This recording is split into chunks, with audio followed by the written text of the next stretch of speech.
반갑습니다. 상권 분석 및 점포 개발에 대해서 강의를 진행하게 될 놀부 창업전략연구소의 강인규 강사입니다. 이렇게 영상으로 인사를 하게 돼서 다시 한번 영광스럽게 생각을 하고 있고요. 사장님들께서 창업을 고려하실 때 여러 가지 중요한 부분들이 있는데요. 거기서 아마 아이템에 대한 선정, 그 다음에 업태에 대한 선정들을 많이 고민하실 거고요. 그 다음에 자금 계획이라든지 자금 확보 부분도 많이 고민하실 겁니다.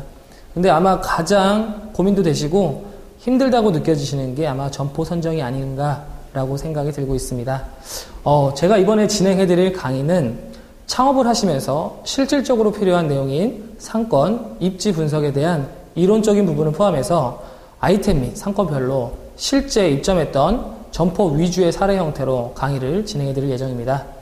그럼 첫 번째 강의로 상권 분석에 대한 이론적인 내용으로 강의를 좀 시작을 하도록 하겠습니다. 상권이란 여러 가지 정의가 있습니다. 여기에는 거리나 범위의 뜻으로 내 점포의 상품이 판매 가능한 범위라고 지금 정의를 하고 있는데요. 즉, 어디까지 있는 사람들이 내 점포를 이용할 수 있는지 그 범위를 이야기하는 거라고 할 수 있겠습니다. 그러면 좋은 상권이란 어떤 것일까요? 내 점포를 이용할 수 있는 충분한 고객이 확보되어 있는 지역인지, 그 다음에 유동인구가 많고 외부 자원이 유입이 가능한 지역, 이런 것들을 아마 좋은 상권이라고 얘기를 하고 있습니다. 상권 내에 자원이 풍부하거나 교통편이 좋아가지고 외부에서 사람이 모이는 곳이 좋은 상권입니다. 크게 두 가지로 분류할 수가 있겠는데요. 첫 번째로는 불특정 다수를 대상으로 하는 상권입니다. 여기는 역세권이라든지 쇼핑센터 등이 있을 거고요. 두 번째는 고정 고객을 대상으로 하는 상권입니다. 이거는 주거 상권과 오피스 상권 등이 있을 겁니다. 자, 그러면 이런 상권들을 입점할 때 어떤 부분들을 분석해야 되는지 그 포인트를 한번 좀 알아보도록 하겠습니다. 첫 번째 포인트로는요, 상권 반경 그리고 상권 밀도를 조사하는 부분입니다. 도심 및 인구 밀집 지역은 300에서 400m, 차량 이동이 많은 지역은 500에서 1km를 상권이라는 반경이라고 지금 보고 있습니다. 입점을 하고자 하는 상권 특성에 맞게 배후 자원들을 조사하셔야 됩니다. 주거 상권이라면 세대수, 그리고 오피스 상권이라면 주변 상주 인원 등 그 상권에 맞는 배후 자원을 조사하고, 차량 유동이 많은 로드샵이라면 차량 유동 체크, 그리고 유동 인구가 많은 복합 상권은 유동량 등을 조사를 하셔야 될 것 같습니다. 두 번째 포인트는 상권 내에 직객시설들이 어떤 게 있느냐를 조사하시는 겁니다. 예를 들어 병원, 학교, 사무실과 공장, 행정기관, 문화 및 공연장, 그리고 대형 판매시설인데요. 백화점이라든지 마트 등을 예로 들 수 있을 것 같습니다.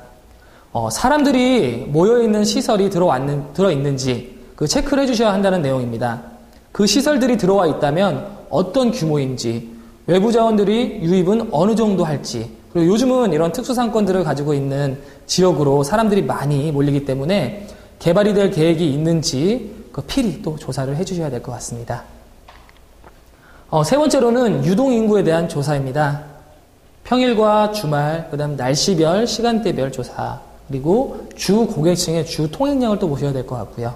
그 다음에 통행객들의 특성입니다. 연령이라든지 성별대들을 자세하게 조사를 하시는 부분들이고요. 각 상권에 맞는 유동량을 조사해 주셔야 하는데요. 역세권이나 복합상권, 그리고 오피스 상권 등 그 특성별로 주요 이동 시간대가, 고객들의 주요 이동 시간대가 있기 때문에 시간대별로 조사를 해 주셔야 되는 거고요.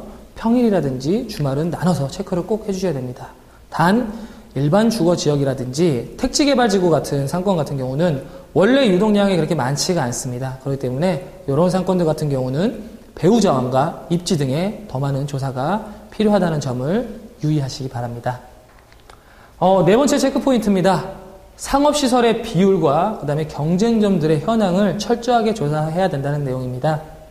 상업시설의 구성이 어떻게 되어 있는지, 그리고 외식업들의 비율은 어떻게 되어 있는지에 대한 조사고요. 두 번째로는 업종별, 제가 상대해야 되는 경쟁점들은 어떤 게 있는지에 대한 현황을 자세하게 조사하시는 부분일 거고요. 세 번째로는 상권 내 영업이 잘 되는 점포와 그리고 영업이 좀 부진한 점포들에 대해서 각각 비교를 또 검토 한번 해보시는 시간을 가져보시면 가장 좋을 것 같습니다. 이떤 내용은 뭐냐면 수요와 공급의 법칙으로 보실 수 있을 것 같습니다. 상권 내에 자원이 예를 들어서 상업시설보다 적다면 수요가 많기 때문에 영업성이 높을 것이고요. 그다음 만약에 예를 들어서 상업시설이 많다면 수요가 적기 때문에 영업성이 아마 낮을 겁니다.